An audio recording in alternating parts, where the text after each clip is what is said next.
Hey ghosties, I'm Kandis, And I'm Harley. and this is Haunted Through the Ages.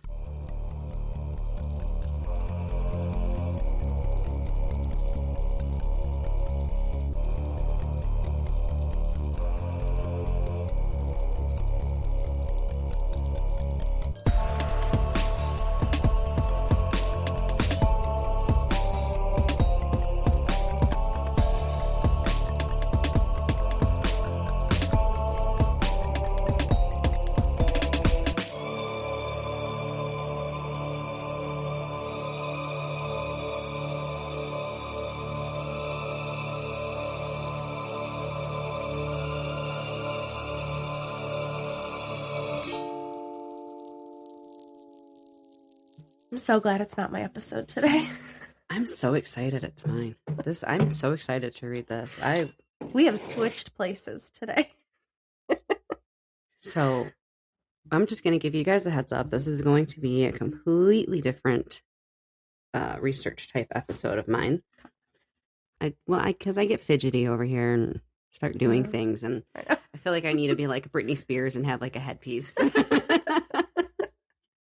So when I'm moving around, it's fine. You need a baby one more time, Mike. But anyway, I found this article that this woman had written about this place that we're going to be going to, and I'm going to read. It's a 6-part series, basically, articles.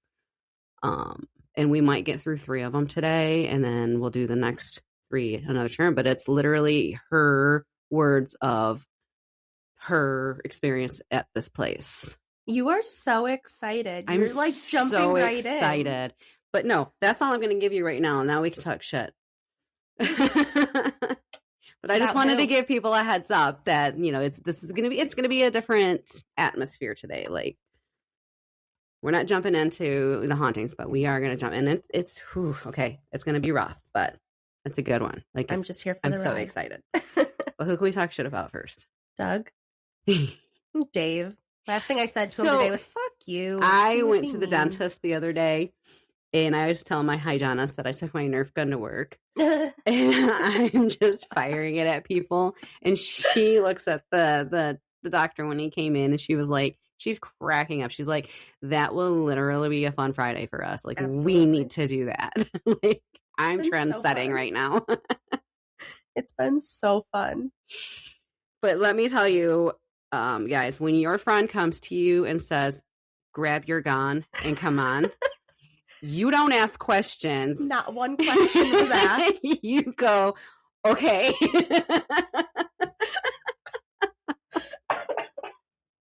It's a Nerf gun, by the way, for, but PSI. I came through and I said, grab your gun. Come on. Let's go. Okay. Takes off to get her gun. And my little ammos. Well, you've got, cute guys to shoot your shot at. First of all, I was set up. It was a setup. That is true. He did not hold up his end of the bargain. He did, because, again, you cannot be mad at me. Like, it's impossible to stay mad at my infectious giggle. Yeah, that's what we'll call it.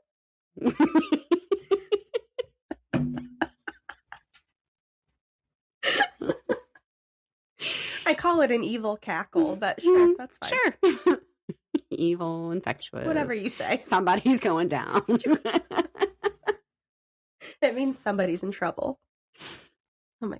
I had to go to Logan because, I got mad at guitar for his birthday, and neither of us have any idea how to tune this son of a bitch. I'm like, Logan, if I bring it into work, will you tune it for me? He's like, yeah. He's like, also, I can send you guys a link so, like, Matt can learn how to. I'm like, no, seriously, can you do it? You're like, I don't want to listen to it. I don't want to learn, first of all. No. I don't think he's going to sit down and do it.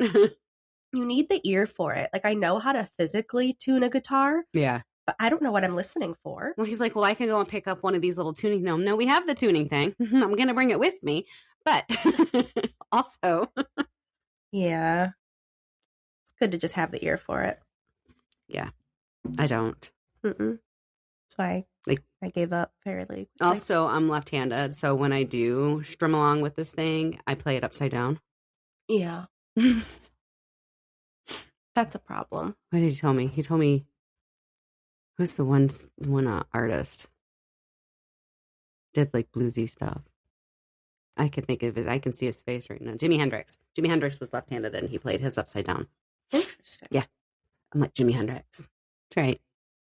If only you could play. I play it upside down like Jimi Hendrix. I hold it upside down like Jimi Hendrix. That's more accurate. Good job. Good job. We had a fun day today. It's a shame you weren't there. Oh, it's such a shame that I wasn't there. Darn, I missed it. Yeah, we had a pretty good day. Oh, and then Doug comes up to me. Dave's such an asshole. Doug comes up to me as Dave's kind of walking up, and Doug goes, "Can I vent to you for a minute?" And Dave goes, God. First time for everything, go for it. His deadpan kills me. Like he so can funny. literally just think it and say it. The one-liners. It was so good. It's like everything he says, it doesn't sound as funny unless it comes out of his mouth. It's just not the same. It took me forever when we first started getting to know each other to think about, like, is he just being a dick? Because you never know. Yeah. And like he'll say he something, especially when he walks up to you and you got your earbud in and then you're like, okay, hang on, let me pause this because you don't want to be rude. And he's like, you know what? Never mind. Doug did that to me today. Took me like 5 minutes to get him to tell me what he wanted to say. Stop being an asshole. Well, also, do you see how cute he is when he wears his earbuds now? Who? Doug. I haven't seen him wear them. Yeah. I just have to yell over his fucking phone blaring in the back when he was working overnight with Sandy. I came in and I saw him, and he had, well, they were like the over the ear like headphones. No. They were earbuds, not earbuds. They didn't go in the ear, but they hung on the outside of the ear. He's so because he's old, and I'm sure he doesn't want to keep pushing it in. You know, those old dudes have hairy ears, so. Yeah. I was going to say something mean about somebody else, but I won't. It's fine. Yeah. Already been mean enough today. Hold it in. Yeah. I don't have much excitement going on this week. I didn't have much going on. My work experience has been boring this week, other than shooting people. Yeah. Especially, getting little 7-year-olds blamed for it. I literally thought it was like somebody's kid and I was going to pop off. When I look up, I see your stupid face looking around the corner. Like, this bitch. I'm supposed to be on your side. You're not supposed to turn on me. But then the three of you were standing in a circle talking. I'm like, neither of you see me. I'm pacing back and forth. I'm like, what can I do? What can I do? What can I do? And nobody sees me. I'm just like invisible. And I'm like, when was that? The other day. In the back? No. You, Miss D, and Sandy were standing there talking. Oh. And okay. I know, I mean, you and Sandy never even cocked your head. You're just like, oh, this child. Misty was like, what's this? Every time I see her now, I just think about when she was like, oh, I thought he was wearing rollerblades. Oh my gosh. Tell the story. I send these people, there's this video. So we send inappropriate videos across the universe to each other. Mm-hmm. And it wasn't really inappropriate. So there was this guy and he was dancing. It was like a hanging pole. It wasn't one stuck into the ground. It was like chained from the ceiling. And he was doing this fun little dance around. And so he's spinning in a circle. And when they're so muscular, they can literally hold themselves and do acrobats and stuff like on this. And horizontally. Pull their legs up to their chest and do the split and everything. I mean, he's wearing pants. Like he was clothed. He just didn't have a shirt on. And Sandy takes the video and shows it to them up in the front area. And sweet little Misty, she looks at the video and says, I thought he was wearing roller skates. And without skipping a beat, Sandy's like, that's your take from this video? None of us knew he had feet. I didn't even know he had feet. I didn't know he had a bottom half at all. And she's looking at his fucking shoes. And you said something. Like, you're just circling around. God bless her. Sweet, that's sweet her girl. Sweet little soul. She's I think think it was my you that gosh. initially said he has feet. Yeah, seriously. Like, wait, there's Oh, shit. feet? Aw, I think we're thank you. bothering him. Yeah, no, we're sorry. He's like, I'm trying to nap. You guys shut the fuck up. Found my toy while I'm here. My sweet little baby sonar. Whatever. I hate you guys. Well, you know what? This is going to be a long one, so let's just 10 minutes is 10 minutes. And plus, you probably want to get some sleep today sometime. I'm so tired and so sick. If you're new, this is not normally what I sound like, but here we are. She's congested sick and again. nasally. This is definitely what I always sound like. So yeah, I've got my Phoebe voice going. I love that for you. I'm gonna rest it now, and you. We're not going far. We're not going far. We are taking a trip to Traverse City. Okay. We're going to the Traverse City Asylum. Good. You know about it? Of course you do. No. I don't even know why I even bothered asking you that. No, I know it exists, but I don't know anything about it. But I know it's there, and I know my brother took a tour of it or did something there one time and said, it's dumb, nothing happened. Right. But he doesn't believe anything. Well, also there's been a lot of construction done to it, so it's a lot different than what it was before. I've always wanted to learn about it. And there's tons of pictures. And I know I suck at posting my pictures, but these ones I'm definitely going to invest in sharing because they're great. So I did research a good amount of this. And what I found was an article. Well, it's a 6-part article written by Martha Hayden. Okay. And she does she goes to a lot of places and she was a teacher that retired from teaching, and she just travels and finds places and does research on said places. So we're just going to jump right into her article because I read it over a couple of times and it's phenomenal. Okay, let's go. So it's Insane Asylum Part 1, The History. Have you ever wondered about the Traverse City Asylum? As a youngster, we'd drive by it on our way to Lake Leelanau to visit relatives. Son of a bitch. Get out of the blinds. He's like, bitch, you woke me up. On our way to Lake Leelanau to visit relatives on my mother's side of the family. As we passed this marker, my mom would share that she'd gone to the insane asylum every Monday in the early 1960s to cut patients' hair. As I grew, her recollections became more specific. She had been in beauty school, and Mr. Maurice E. Mummy, the instructor, had admitted his wife as a permanent resident. He wanted to give back to the place where his wife was housed. My mother reported that the patients she worked with there all subdued and not a threat to her, but there were often others behind the metal bars calling out, clawing, while some were even disrobed. My mother also told me about Aunt Rose and Uncle Fred, who graciously ran a halfway house for recently released patients. The couple offered support for these former residents as they assimilated back into society. I just really wanted to say ass. I was curious about the patients' and workers' stories. There had been tales of hauntings and eerie occurrences on the grounds of the mental hospital. It was time to look behind the curtain at the Traverse City Asylum. I started my journey in Traverse City Library. I was able to locate many photographs from the Traverse City Historical Society. I don't know who this person is. I want to say it's her partner.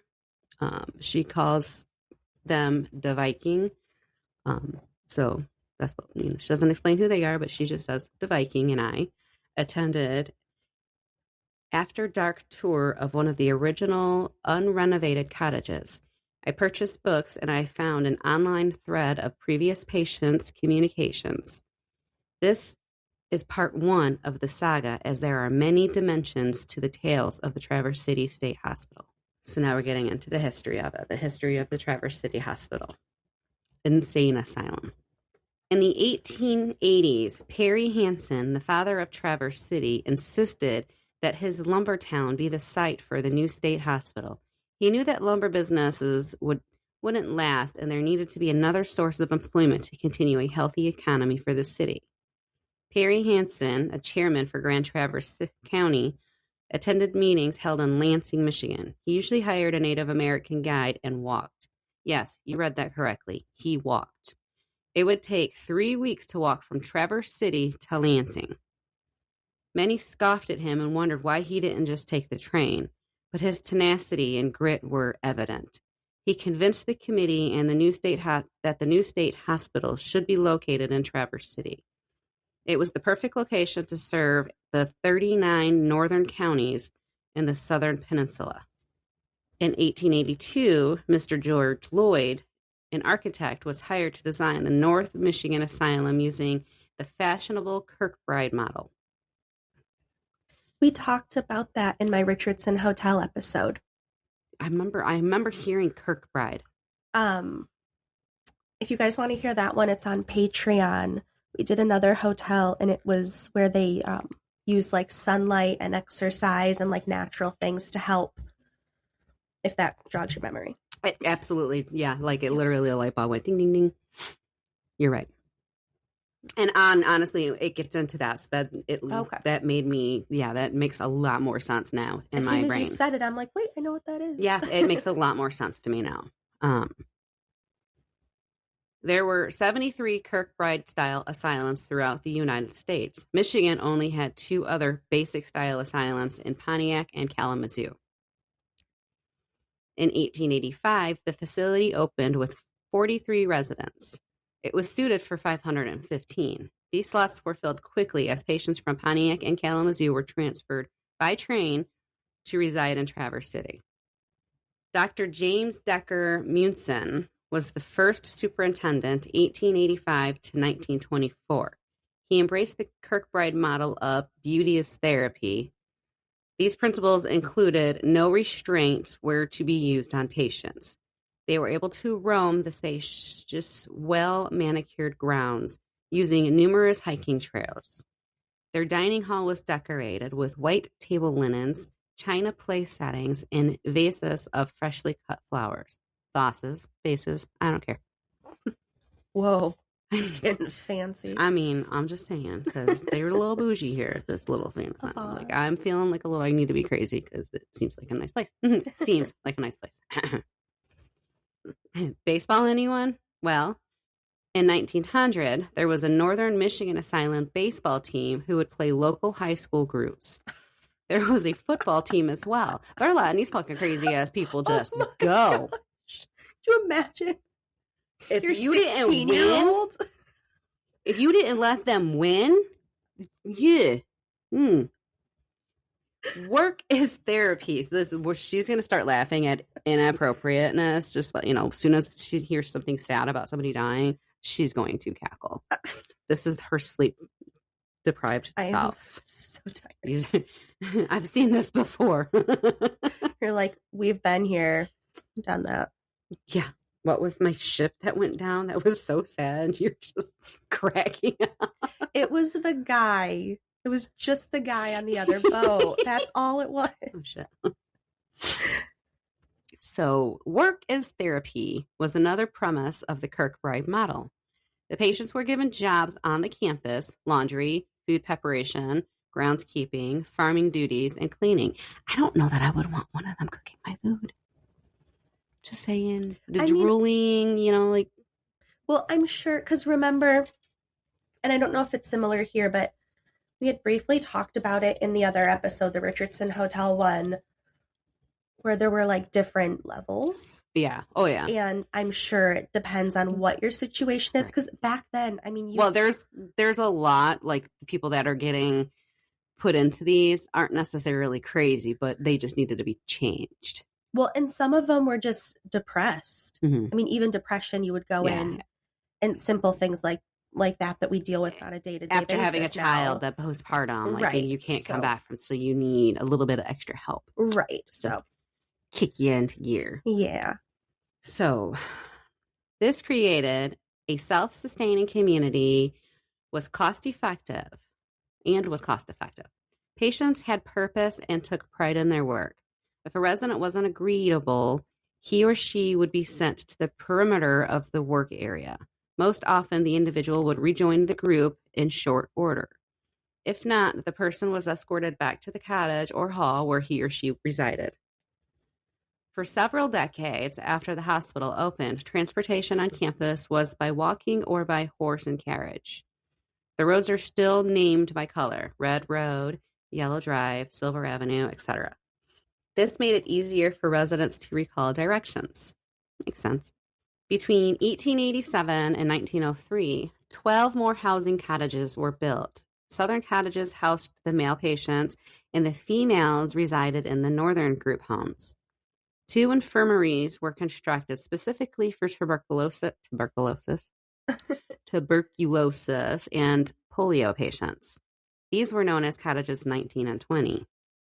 Dr. Munson, this is actually what triggered me onto this hunt of what I'm doing now, is because what I was initially researching, somebody had made a comment about the Munson cottages.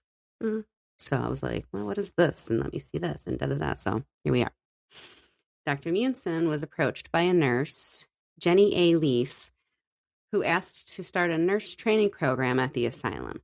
Knowing this would save on staffing costs and benefit the patients, Dr. Munson supported this non-traditional schooling. The ladies would receive first-hand practice in many areas of medical care.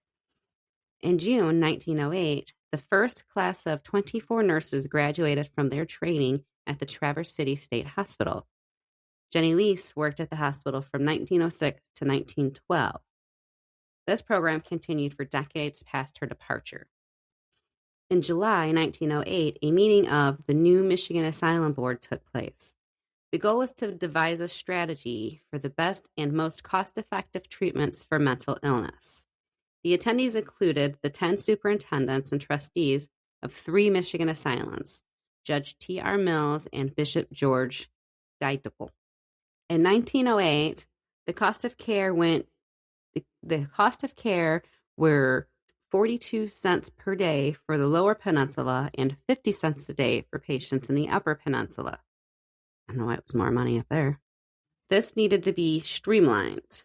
The Kirkbride methods, which Dr. Munson believed were the best cure, did not persuade the others. According to the board, more institutional regimens needed to be put into place. Mealtimes were signaled by the powerhouse whistle. It would blow at 6:30 a.m., 12 p.m., and 5:30 p.m. If you're fucking blowing a whistle to get me up at 6:30 in the morning for breakfast, we're fighting. Like, we're fighting. I don't like waking up to go to work that early. Mm-hmm. I do not need breakfast called to me. Sundays, everyone was required to attend church. On Monday nights, residents would be treated to a movie. Once a month, on a Friday night, a dance social would be held. This was the only time male and female patients were together. Wow. That they know of. Mm. I'm just saying. It doesn't say that, but I'm just saying, like, where there's a will, there's a way.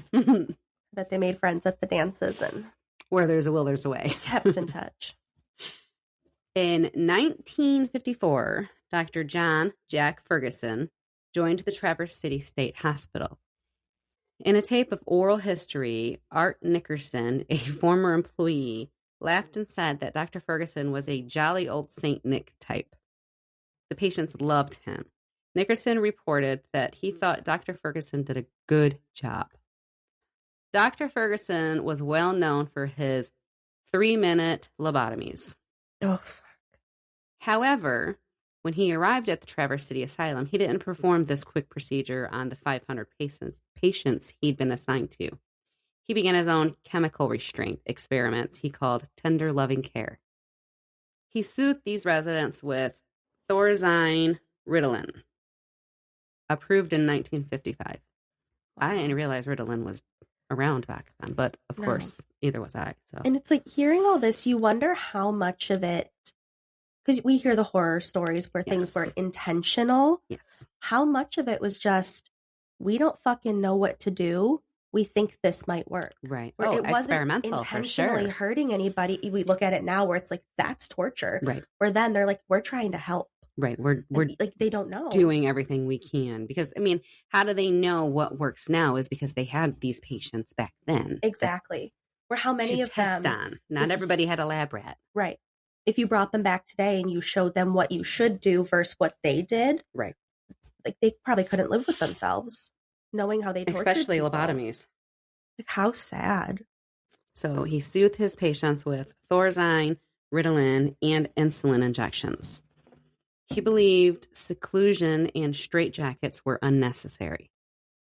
Curiously, Dr. Ferguson himself had been treated in mental institutions 5 times over the 22-year span before he worked at Traverse City Asylum. Dr.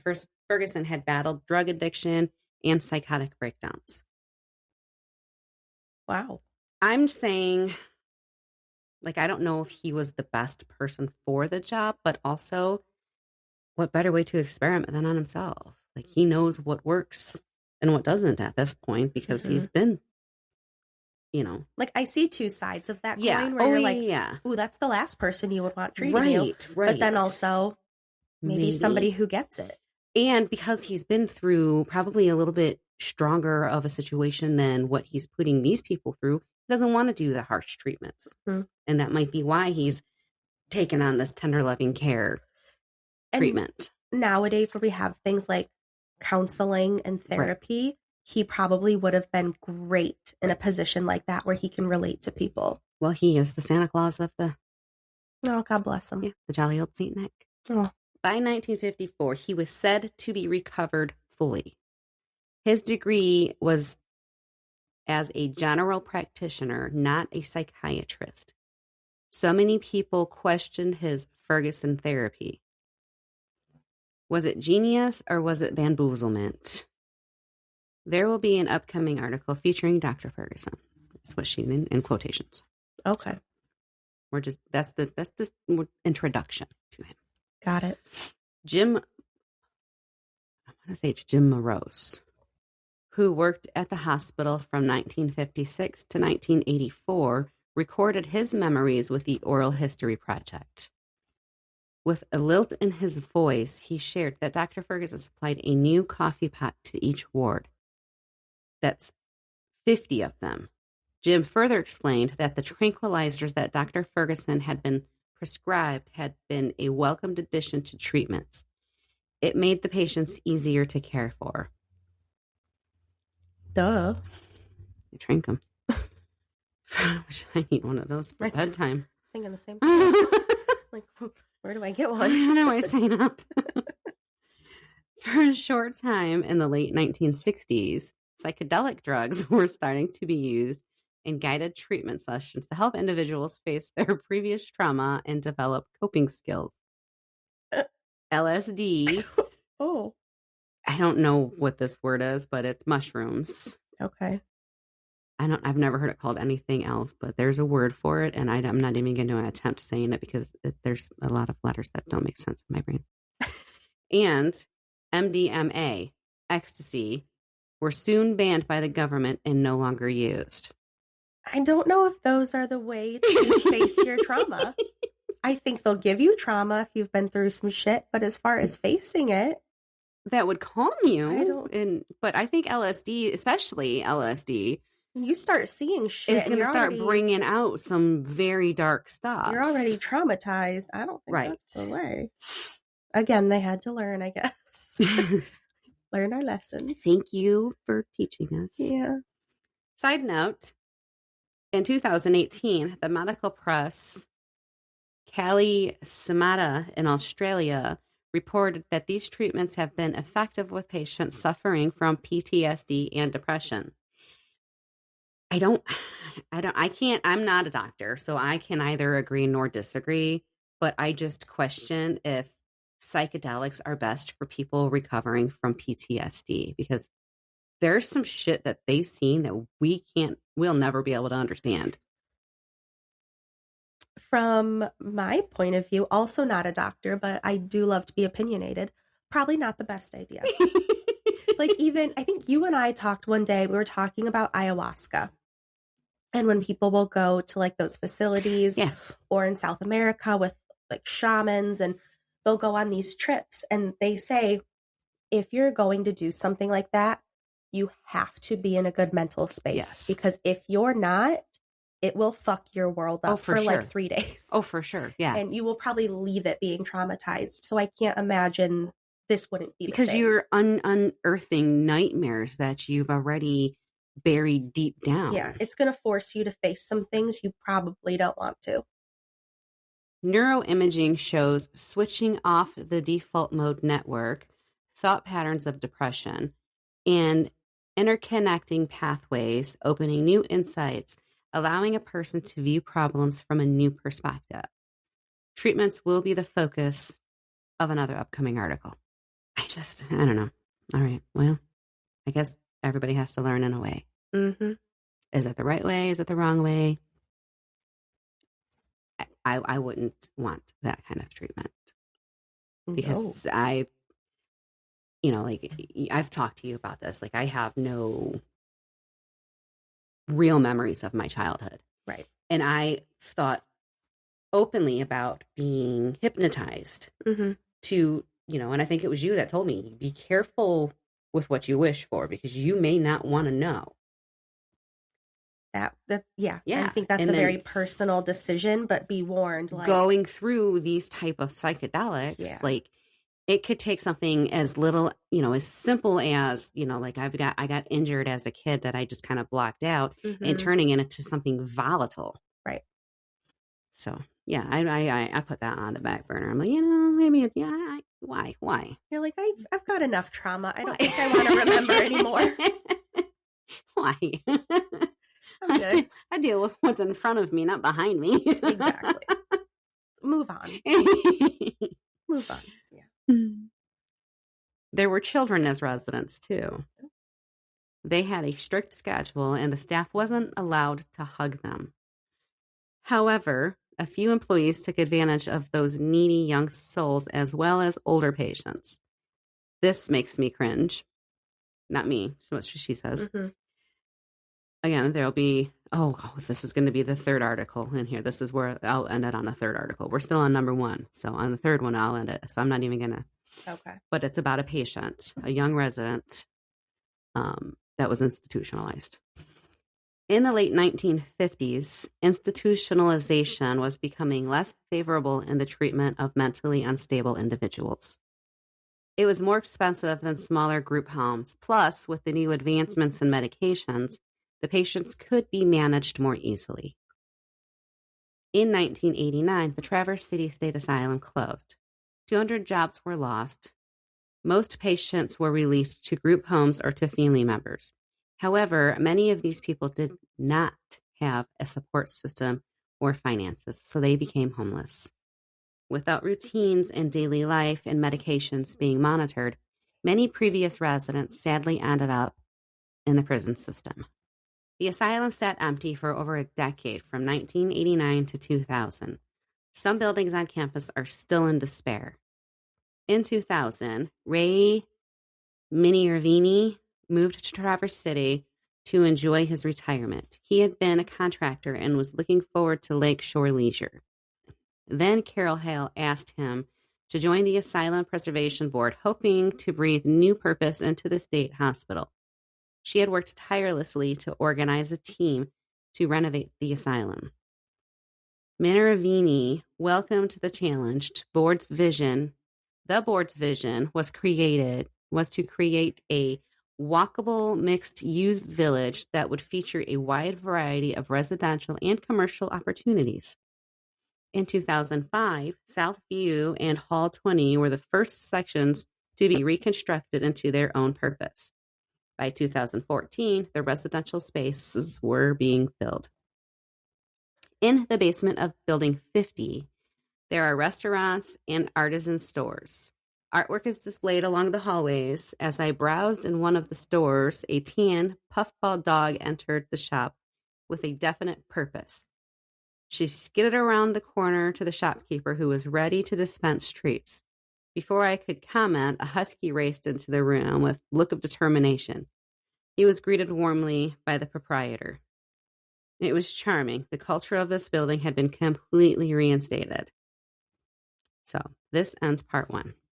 Part 2, Dr. Ferguson. Who better to understand mental illness than one who had been seized by authorities and hospitalized 5 times over a 22-year span? Dr. Ferguson led a troubled life, addiction, and psychotic breaks. In 1954, he arrived at Traverse City State Hospital, but not as a patient, but rather as a general practitioner to treat mentally ill residents. However, he lacked any credentials as a psychiatric doctor. Many people adored him, and others questioned his tactics. During his medical schooling, he had perfected the execution of lobotomies in only 5 minutes.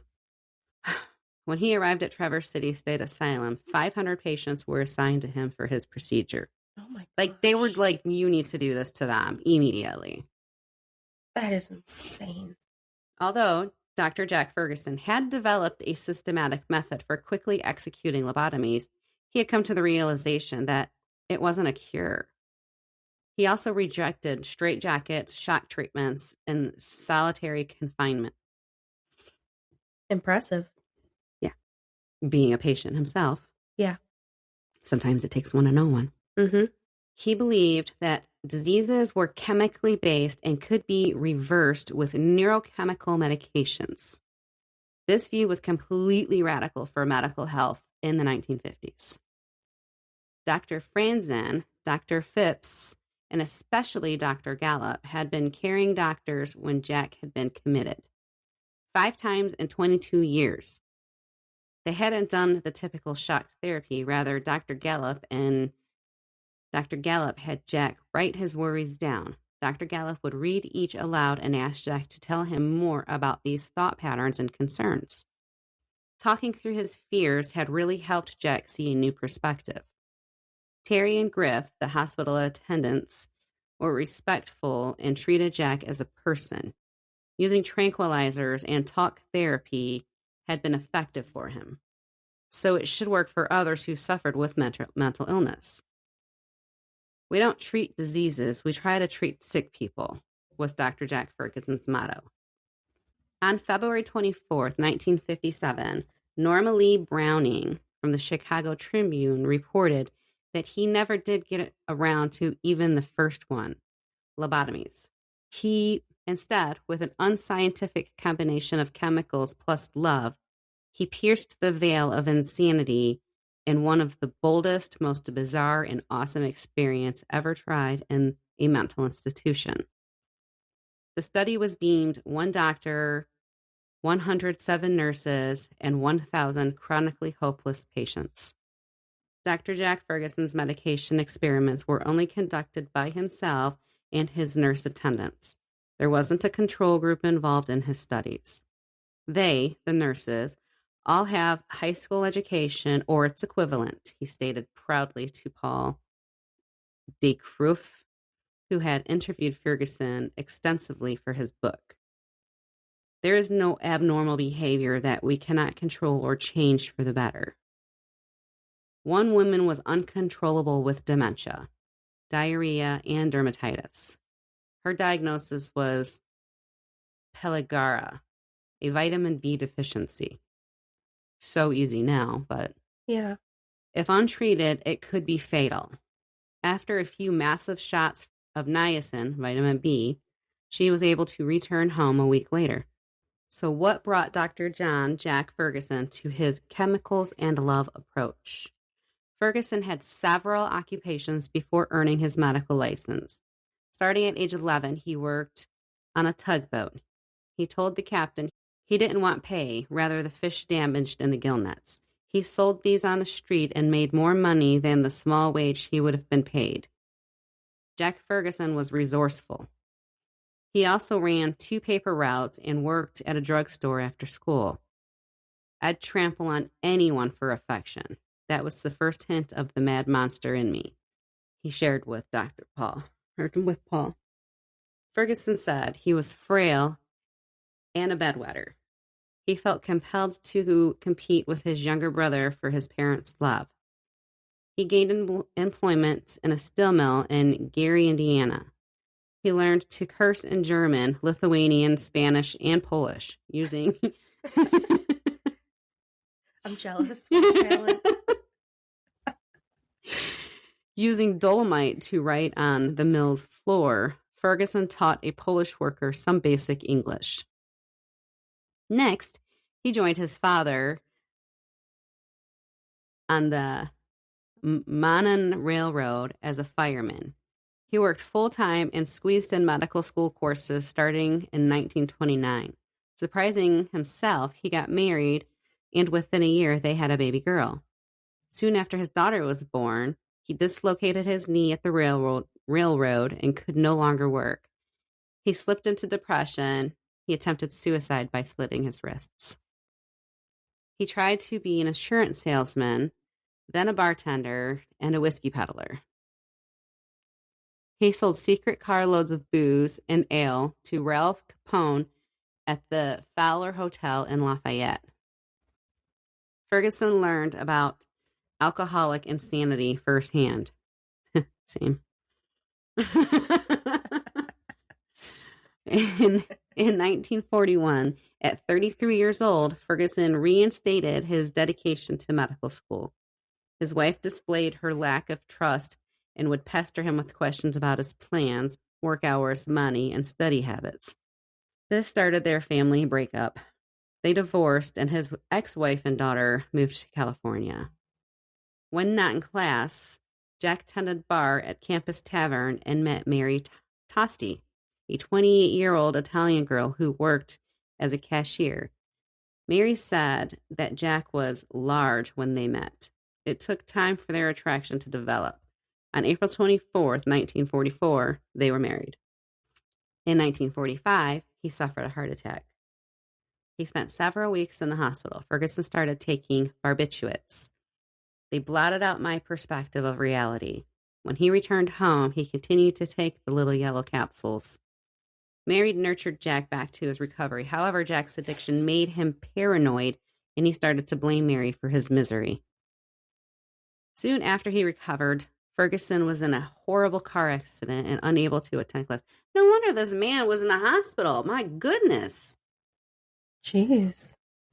He was unable to attend classes. The professors arranged to have Ferguson work in the biochemistry laboratory and teach anatomy.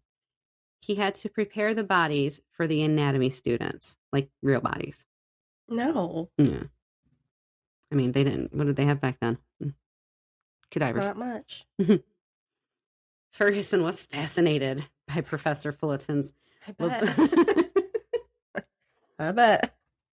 He was fascinated by Professor Fullerton's lobotomy performed on chimpanzees. Oh, God. That's worse. I like chimps better than people. Right. Oh. They have more compassion. Oh, gosh. In 1936, Dr. Egas Manes, in Lisbon, Portugal, conducted 20, it's not lobotomies, leucotomies. Never heard of it. Me neither. 20 of them on human mental sufferers. This was done by drilling a hole in each side of the head and cutting nerve fibers that connected the frontal lobe to the brain. No. Several of the patients recovered their sanity. What? Yeah. Dr. Moniz earned a Nobel Prize for his accomplishment.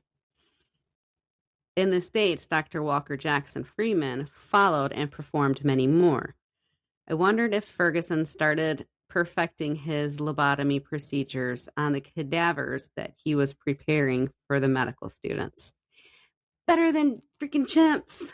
But we can't know if they're gonna, accurate, but he'll at least know when you've gone too far.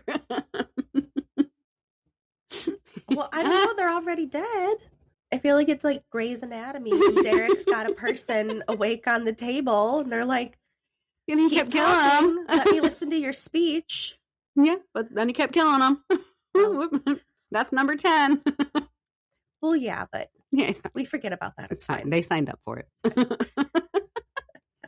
Poor girl lost her boy toy. Oh, what a mess. It's horrible. She lived, though. And she was pissed about it, but she lived. I mean, maybe she needs a lobotomy. Well, she probably had one. Sounds like she did. Jack Ferguson was later known for his 5-minute lobotomies where he used a long, sharp tool through the upper part of the eye socket to cut the nerve fibers, severing the frontal lobe from the thalamus. I'm so much a doctor right now. Finally, after 18 years, 40-year-old Ferguson earned his MD in 1948. Hamlet, Indiana, a town of 500, welcomed the outgoing personality of Dr. Ferguson, who reported he still had been shaky. I mean, rightfully so. Yeah. Should. His perfectionist personality continued to cause him grief. In his desire to be the best, he bought the latest X-ray machine. Putting them into debt, Mary worked tirelessly as a receptionist, bookkeeper, janitor, and cook. He continued to lean on his little yellow pills to get through the demands of keeping his country practice running smoothly. His addiction created hallucinations and paranoia. He had a blow-up where he tried to kill Mary and take his own life. He was taken into custody and committed to the mental hospital. Damn. The fucking yellow pills. Dr. Gallup, along with Dr. Franzen and Dr. Phipps, treated Jack Ferguson. They made me dig up and face the bad deeds I had done. It had been an intense 6 months of therapy. By 1954, Dr. Jack Ferguson was considered cured. Only 6 months? Cured. Interesting. Art Nickerson, who worked with Dr. Jack Ferguson in Hall 11, chuckled. He was a jolly old St. Nicholas type. See? His wife survived. It's fine. She's fine. He's jolly. Everybody loved him and thought he did a good job. Except for his wife. Kind of scared now. Was Nickerson's stance on an oral history recording. Jim Morose, who worked at the hospital from 56 to 84, shared that Dr. Ferguson bought a new... Oh, yeah, I already read all of this. Blah, blah, blah. The medication for patients was a welcomed addition. Horace Storrs worked in Cottage 24 for 7 years. He recalled Dr. Ferguson using stalazine medication. It would bring a patient out. Otherwise, the individual would be aggressive and angry. So he'd have to be segregated. These tranquilizers made a huge difference in managing the residents. Dr. Ferguson used Serpicil, a tranquilizer, and Ritalin, a stimulant, together on 225 varying-aged hopeless patients. 80% significantly reduced their fighting destructive behaviors. The eating habits of 71% became normalized. 74% became productive in occupational therapy. 72% could attend social functions on campus. They had movies on Monday nights, and once a month, they had a dance. Since the start of the Serpicil and Ritalin therapy, the on-campus beautician was being overbooked for trims and permanents. These hopeless patients started to care about how they looked. This was when Maurice Mummy, the instructor at the Northern Michigan Beauty School, started organizing his students as volunteers. My mother, Marcia Lee Bunak, was one of his pupils. The people I worked on were subdued. They probably had given them medication of some sort, she recalled. However, there were some others who were screaming out from behind bars. Some had taken off all of their clothes. Goodrum, a 71-year-old female patient, had been hospitalized for 52 years. During her first 50 years, she couldn't care for herself at all.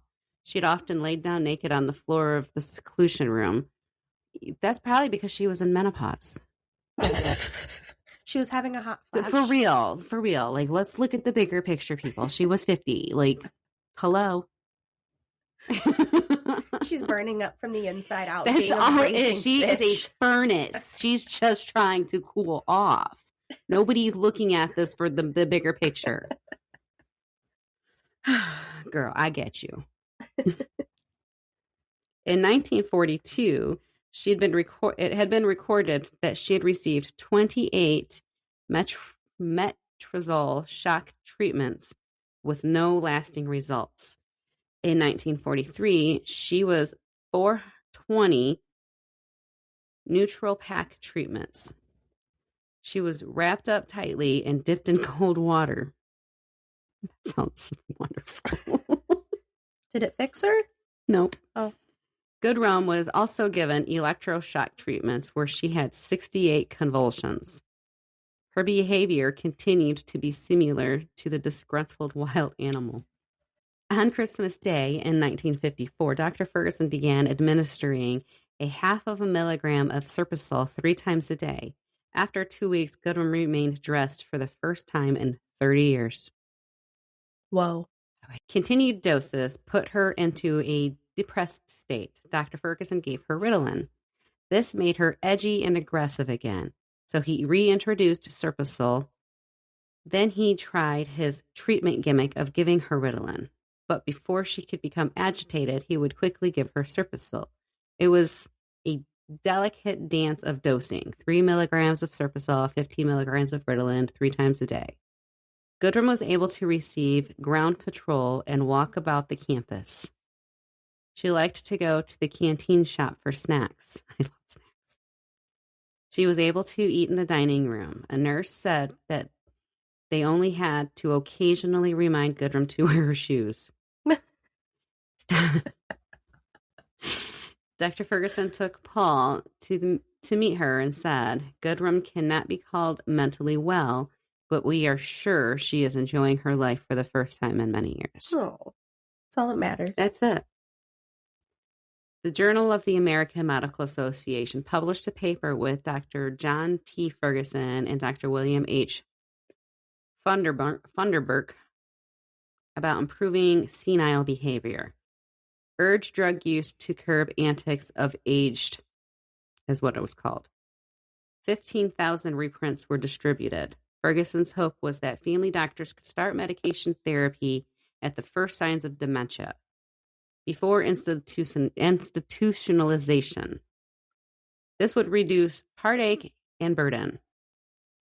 In early 1956, Ferguson felt pride that 150 of the 1,000 chronic hopeless patients had been able to be sent home or to family care. However, he saw trouble. Some patients weren't wanted by their families, and the fact that there wasn't enough family care facilities available. His own colleagues were more interested in sharing rumors about his past and not embracing his model of chemistry and tender loving care as viable treatments for individuals struggling with mental challenges. Ferguson found little support for which he had always yearned. In February 1968, there was a small fire at the hospital. Dr. Ferguson was directing traffic on the busy corner of 11th and Davison when he was struck by a car. He died on arrival to Munson Medical Center. Oh my gosh. Dr. Jack Ferguson had always craved acceptance and perfection. He spearheaded a whole new outlook on how to treat mentally ill patients. This ends part 2. Now we'll move on to part 3. Insane Asylum, part 3. Ronnie Larson by Martha Hayden. It was a cold, snowy day in mid-January 1965. We started out just before daylight. The ride was very quiet and long. At times, we were in a complete whiteout due to the strong lake effect storm pounding the west coast of Michigan. Yeah, 2 days ago. The heater was on high, but I was still cold in the back seat. As I was gazing out the window, looking to the left, I saw a buffalo. I knew that I was not going to be returning home anytime soon. This was the first day of my distorted memory. This wasn't an expert from Ronnie's draft book, Where the Buffaloes Roam. Ronnie had started to write a book about his life at Traverse City State Hospital. He was institutionalized at 12 years old when he turned 18. until he turned 18, 1965 to 1971. She goes on to say, I found this thread of post by prior patients and staff. The Traverse City page was filled with posts from Ronnie Larson. He and a few others opened up about their experiences in Hall 18. Receiving was the first stop anyone made when being brought into the asylum. I remember being stripped of all of my clothes, the looking and the prodding of my body. I felt very small. My meager possessions were taken away. I was afraid and confused. There were questions, ink blots, and more questions. I remember the enema being forced upon me. I read about one of those today. Oh! Whew. Wait till you get to book 3. I need a drink. Hang on. I needed that little... You're all excited now. Oh, that little segue helped me. He was held down by attendants and then sat on a toilet for 15 minutes while being observed. I have never figured out why. Young and old sat quietly in the day room. I was the only child there. I remember doing puzzles but never finished them. Some of the pieces were missing. I sadly shake my head at the irony of this. Outside, he would see children marching 2 by 2. Ronnie asked if he would get to join them. We'll see, was the answer. Once a week, Ronnie would have therapy with Dr. Vasquez. There was a big mirror on the wall. One day, he saw the lights were inside, and an adjoining room revealed a movie camera. I always knew I was being watched and filmed. For whatever reason, I don't know. Finally, after 30 days, Mr. Crutis led Ronnie through the underground tunnel and many cage-like locked doors to Hall 18. The tunnel was always hot, as it had steam-heated water pipes and electrical wires running through it. I enjoyed 1,000+ trips through the tunnel, Ronnie recalled. A minimum stay for a person brought into the hospital was 30 days. Ronnie was escorted to Hall 18 for an extended stay on the children's ward. Ronnie explained the term dyslexia had not been defined in medical history. Although I was an average adolescent, I was sent to a place where I could be controlled. He had dyslexia. Doug? He had the dyslexic. He had the dyslexic, and you, my friend, are about to be institutionalized. We're calling somebody immediately. Immediately. Hall 18, the children's ward. My cell was 8 by 8 feet across from the office. The walls were cold tile. The steel door had a small hatch left open. The keyed light switch was outside the room. Lights out at 10 p.m. Ronnie shared that the kids had learned to turn the lights back on by reaching through the slot in the metal door and sliding their metal zipper pull through the switch pad. So smart. They're so smart. That's funny. There were 60 beds in 1968 of Hall 18. Ronnie shared that Hall 18 was filled to capacity, so they brought in more beds and put them wherever they would fit. Maybe it's because you're putting people with dyslexia in there. The drug room was to the right of the office. There were trays with holes to hold the paper cups. They had to open their mouth to show they had swallowed the pills. In 1967, liquid medication, Thorazine, was mixed in orange juice and dispensed to be sure each child was receiving their dosage. It tasted terrible, Ronnie reported. Their strict schedule was adhered to by the staff. 7 a.m., wake up and make beds, Army style. 7:30, breakfast. 8 a.m., scrape tray. Trays and silverware were counted. 8:30 a.m., line up for campus school, 2 by 2.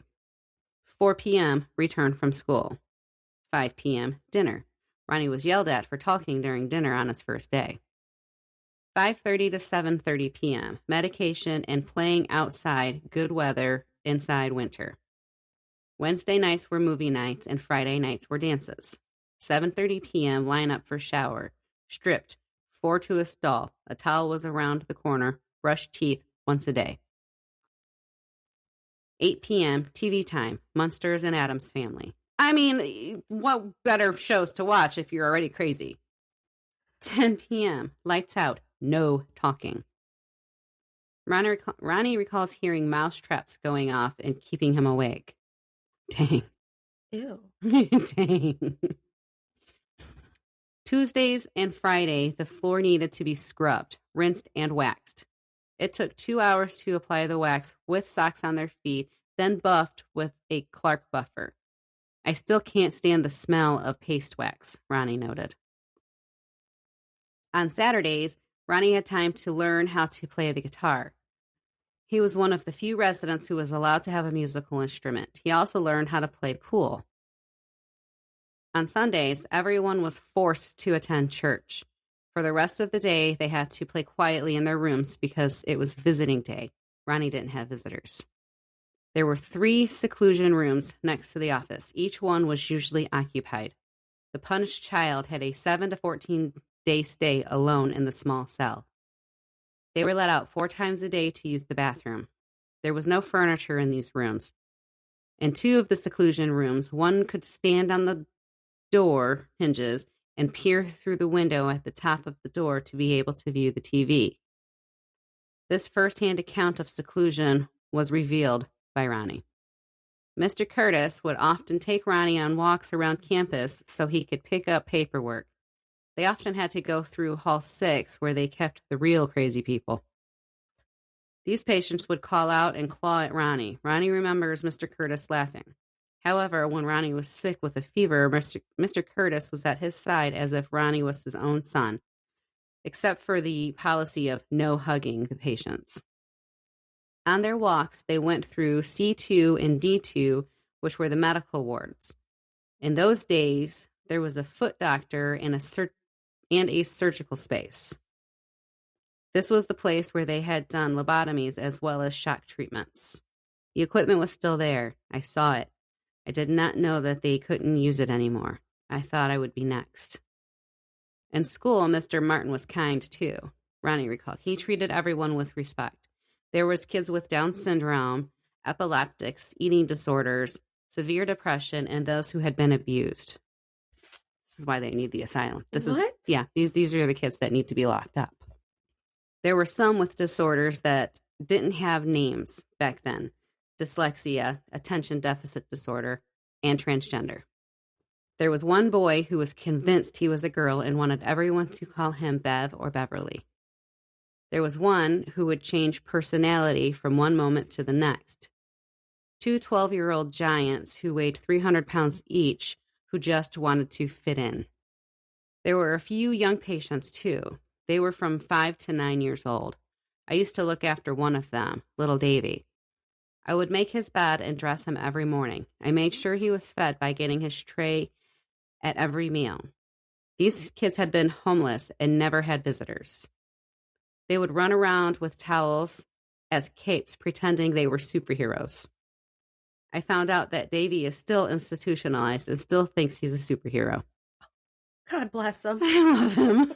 I hope he's a happy superhero.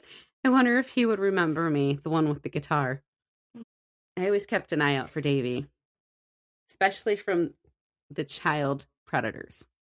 Us older kids knew who they were. Their arms were always lunging out for a quick feel. Ew. When I was 12 or so, I smashed a few of them in the face for trying to touch me. The attendants would just laugh. I always hated Dr. Thill. He never said much, but when he did talk, you were in big trouble. He always looked down when he walked and never smiled. Even when you were being nice to him, he would bite like a bad dog. He is the only staff member I will never forgive. I never felt cared for. It was like a prison for us, and we felt like we didn't belong there. Never wanted to go back. I always had nightmares of going back. One lady would take kids for occupational therapy to do what she'd call fun stuff. They would sew leather wallets and work on the Cherry Festival floats. They never saw the wallets again. They never attended any of the Cherry Festival parades. They just had to do all the work. After talking with a fellow resident, Ronnie recalled some good times. He remembered outings to the beach and Sleeping Bear Dunes. The group of youngsters were escorted around the Cherry Festival. He learned how to play pool. He remembered figuring out chords and strumming on the guitar. He made himself guitar picks from 78 shellac records. Monthly walks into town for Batman ice cream made him smile. Drying banana peels on the radiator so they could roll them up and smoke the banana cigarette. There were trips through the tunnel to go to the movie night and the monthly dances. In the winter, the children often tobogganed on the hills by the farm area. He did break his ankle, but the sledding was fun. When Ronnie had broken his ankle, only aspirin was dispensed to relieve his pain. Aspirin was the only medication given for any type of discomfort. He had 2 surgeries on his testicles while he was a resident at Hall 18 and was only given aspirin. But Dr. Ferguson had the good stuff. Oh, where do you get the yellow pills? Where do we get the yellow pill? That doesn't seem fair. I think any narcotics would have had side effects with the Thorazine. Oh. Yeah. I am not sure, because you have to give Thorazine for dyslexia. Right. I'm not sure on this, but I do know firsthand nothing stronger than an aspirin was ever given for pain.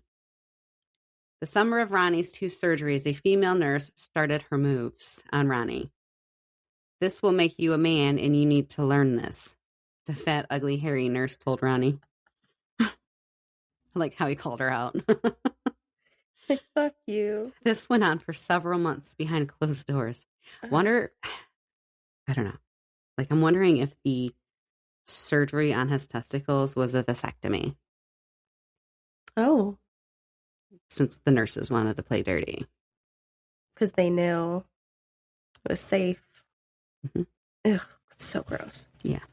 Many patients had earned the ground patrol card where they could wander the paths and trails on campus for a designated time frame. One place Ronnie liked to go was the Hippie Tree, where he'd play his guitar. He has written several songs as part of healing from his time as a forgotten child of Hall 18. Locals and tourists have dubbed a different tree this name. This hippie tree, located a quarter mile down the trail, has its own urban legend as a portal to hell. It had been struck by lightning, and the trunk was split into many pieces. If you walk around the perimeter of the painted tree, it is said that you will open a portal and fall into hell. Oh. When Ronnie turned 18 in 1971, he was released from the hospital. He said someone told him he was a snowball rolling downhill heading for hell. In 1972, he joined the Army and was stationed at Fort Clayton at the Panama Canal. Cocaine became his drug of choice. It stopped the bad dreams of my life, if only for a while. In 1980, he stopped using hard drugs and drinking, although he smoked pot and found solace in Pink Floyd music. A psychiatrist prescribed Prozac. The dreams of having to go back to Traverse City State Hospital continued. Ronnie focused on his love of music, opened a guitar shop in North Carolina. He produced many songs where he played each instrument and layered the recordings. Some of his song titles include Where the Buffalo Roam, Sudden Shock Dreams, HMH, Shame, Catnippin',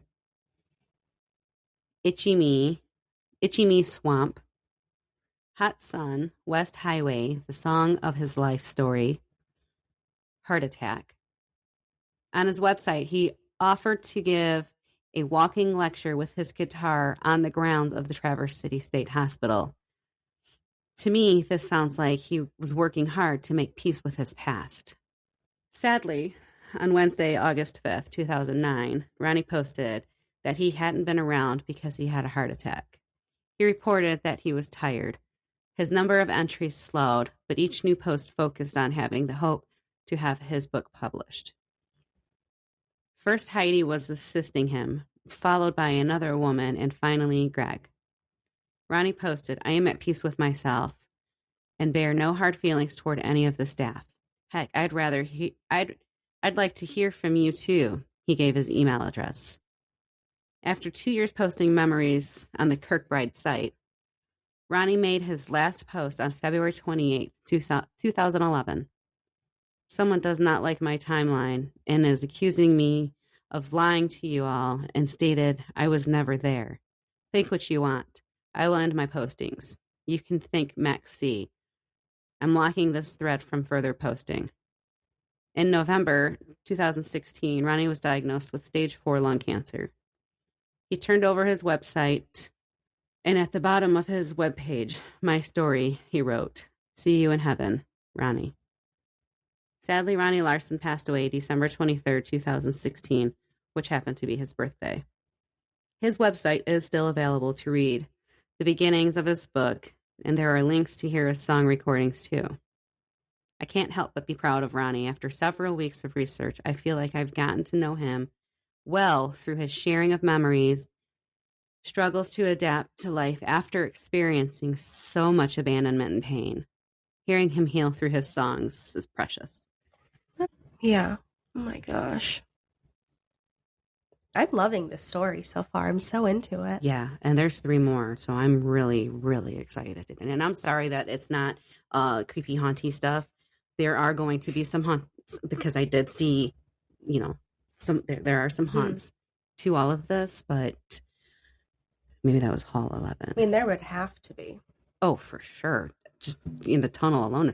The pictures are extraordinary. Like, she's pulled up pictures from the historical books of the library and everything. So, like, oh, cool. I bookmarked this whole website so I can share her photos too, because, and then my favorite one was the tree.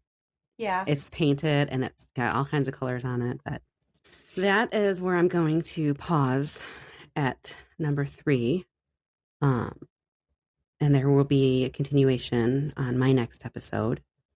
I don't know if we're going to do them back to back or might as well. Yeah. We want to cut in one on yours, but no, I'm good because I think my next one's going to be, it's a requested one. I think it might be a 2-parter as well. So yeah, then we'll definitely do done first. My next one will come out next week. You guys are hearing this on Wednesday, so we'll stay tuned. Sweet. To do more and then follow up with some hauntings. I'm sorry if it's going to be a little long, but you know what? I give you guys short ones, so you every once in a while you got to get a long one from me too. Eat up the content. Listen, first of all, size doesn't matter.